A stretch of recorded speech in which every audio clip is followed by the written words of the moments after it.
Слово предоставляется главе наблюдательного совета Мелихирка Альмиру Самадинову. Здесь в документе подробно отражена, я считаю, вредность этой организации. Я не буду останавливаться на документе, но некоторые вещи, которые не отражены в этом документе, я бы хотел обозначить. Значит, в последнее время были приглашены международные организации Хизб ут-Тахрир на конференцию, которая прошла в Крыму. И здесь Хизб ут-Тахрир сделал заявление, что только Хизб ут-Тахрир отвечает за ислам в Крыму, и Хизб ут-Тахрир отвечает за поведение мусульман в Крыму.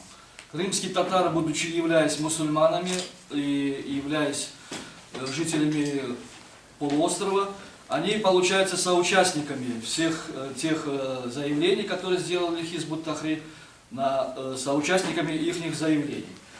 Вот. Почему это самое возникла именно такая постановка? Мы знаем, что Хизб ут-Тахрир, деятели Хизб ут-Тахрир раньше говорили, что они не являются Хизб ут-Тахриром. Они говорили, что они являются мусульманской общиной Давет. В зависимости от того, как приходит конъюнктура, какие поступают заказы от их руководителей и кураторов, они, значит, у них происходят двойные стандарты. Неудивительно будет, если завтра они опять скажут, мы не Хизб ут-Тахрир, мы скажут, там какая-то общественная организация или же мусульманская община. У нас с ними были некоторые разговоры, и мы говорили, вот если вы считаете себя исламской партией Хизб ут-Тахрир, вы разграничите эти вещи, потому что ислам и партия – это взаимопротиворечащие, неприемлемые вещи. Если вы считаете себя партией, любая партия преследует своей целью борьбу за власть и в конечном счете захват этой власти. Значит, вам нужно определиться, если вы партия, то давайте зарегистрируйтесь и на законных основаниях боритесь и станьте, как говорится, в Крыму, проведите своих депутатов, делегатов. Однако они говорят, нет, это кафирское государство, и законы, которые пишут, это харам, мы, значит, в этих выборах не будем участвовать, в выборах Крыма. Ну тогда, если вы строите халифат, получается, значит,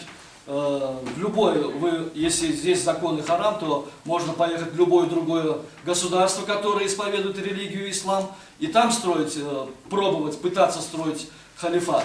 Получается так, что в других государствах Хизб ут-Тахрир, ни в одном государстве его нету у власти.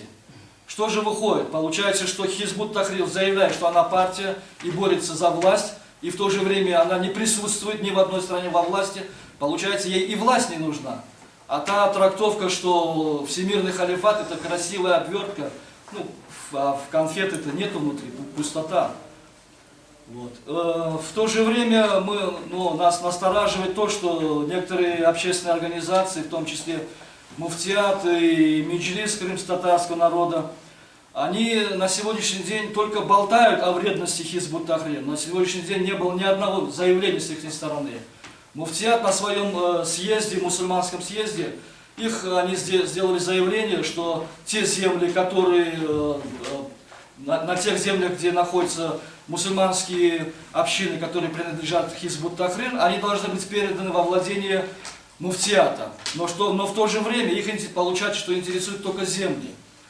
Чем деятельность Хизб ут-Тахрир их не интересует. То есть они занимаются фактически имитацией борьбы. Они сегодня ни одного не приняли, ни заявления, ни обращения, которое противодействовало бы этим действиям.